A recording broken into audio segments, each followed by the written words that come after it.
कक्षा 7 प्रश्नावली 4.1 प्रश्न नंबर 5 और 6 पांचवा प्रश्न है समीकरणों को कथनों के रूप में लिखिए। यहाँ पर समीकरण लिखी हुई है, समीकरण के अंदर क्या हो रहा है इसको हम कथन के रूप में लिखना है। पहला है p+4, यानी कि हमें इसको देखकर क्या समझ में आ रहा है, इसको हमको समझ में आ रहा है कि p में 4 जोड़ने पर 15 प्राप्त होता है। तो हम इसको यहाँ पे लिख लेंगे, p में 4 जोड़ने पर यानी या योग करने पर 15 प्राप्त होता है। इसी प्रकार m-7, इसका मतलब है कि m में से 7 घटाने पर 3 प्राप्त होता है। यहाँ पर है m का 2 गुना जो है वो 7 के बराबर है। m/5 बराबर 3, यानी कि m के अंदर जो है 5 का भाग दिया जा रहा है, तो m में 5 का भाग देने पर 3 प्राप्त होता है। अगला है 3m/5, यानी कि m के 3 गुने में 5 का भाग देने पर जो है वो 6 प्राप्त होता है। अगली समीकरण है 3p+4 बराबर 25, यानी कि p के 3 गुने में 4 जोड़ने पर 25 प्राप्त होता है। p के 4 गुने में से 2 घटाने पर 18 प्राप्त होता है। p में 2 का भाग देकर 2 जोड़ने पर 8 प्राप्त होते हैं। छठा प्रश्न है निम्नलिखित स्थितियों के लिए समीकरण बनाइए। इरफान कहता है कि उसके पास परमीत के पास जितने कंचे हैं उनके 5 गुने से 7 अधिक कंचे हैं। इरफान के पास 37 कंचे हैं। परमीत के कंचों की संख्या को m लीजिए।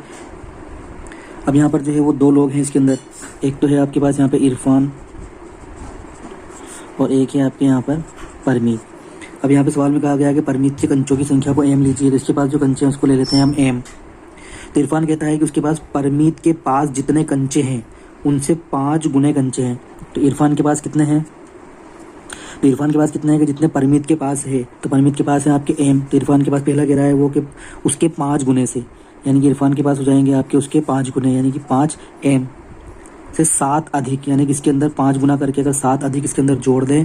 पर इरफान के पास कंचे कितने हैं कि जितने परमीत के पास है उसके 5 गुने में से 7 अगर जोड़ दें तो इरफान के पास कंचे प्राप्त हो जाते हैं, और इरफान के पास जो कंचे हैं उनकी संख्या है 37। तो ये सारी समीकरण जो है वो 37 के बराबर होनी चाहिए। तो इस कथन के लिए ये वाली समीकरण लिखते हैं। दूसरी स्थिति है लक्ष्मी के पिता की आयु 49 वर्ष है, उनकी आयु लड़की की आयु के 3 गुने से 4 वर्ष अधिक है।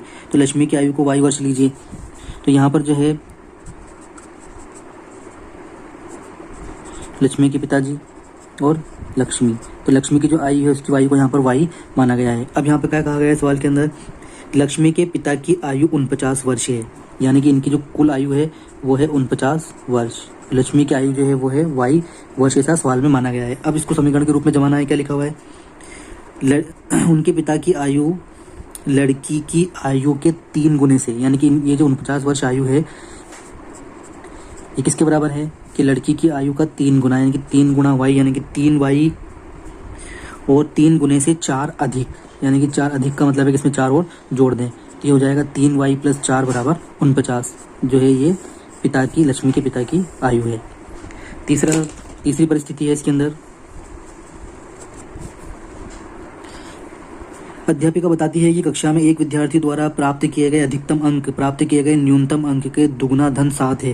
प्राप्त किए गए अधिकतम अंक 87 है, तो न्यूनतम प्राप्त किए गए अंकों को a लीजिए। यहाँ पे दो तरह के अंक की बात हो रही है, एक तो हो रहा है आपके पास यहाँ पर अधिकतम अंक और दूसरा है इसके अंदर न्यूनतम अंक। सवाल में कहा गया है कि न्यूनतम अंक जो है उसको l लिखिए और अधिकतम अंक जो है वो है 87।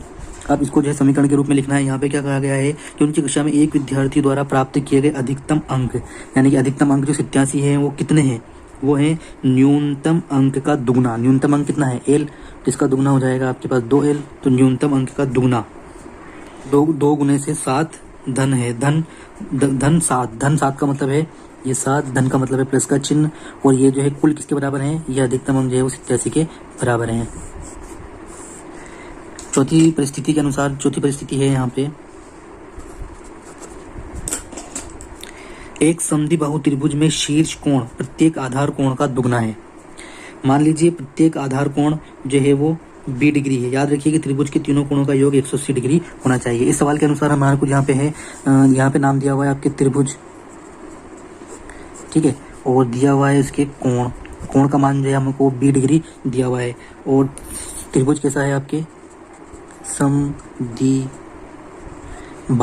त्रिभुज। समद्विबाहु त्रिभुज क्या होते हैं कि उसकी जो है 2 भुजाएं जो होती है वो बराबर होती है।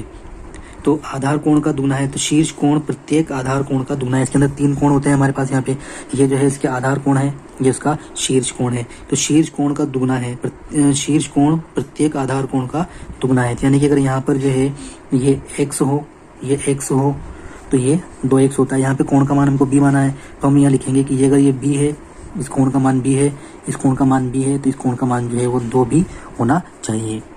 तो अब यहाँ पर त्रिभुज की एक विशेषता होती है कि तीनों कोणों का योग जो है वो 180 डिग्री है। तो इसको हम यूँ लिख सकते हैं कि शीर्ष कोण प्लस आधार कोण प्लस आधार कोण, और ये होना चाहिए 180 डिग्री के बराबर होना चाहिए। यानी कि उसके तीनों कोणों का मान जो है वो 180 डिग्री के बराबर है।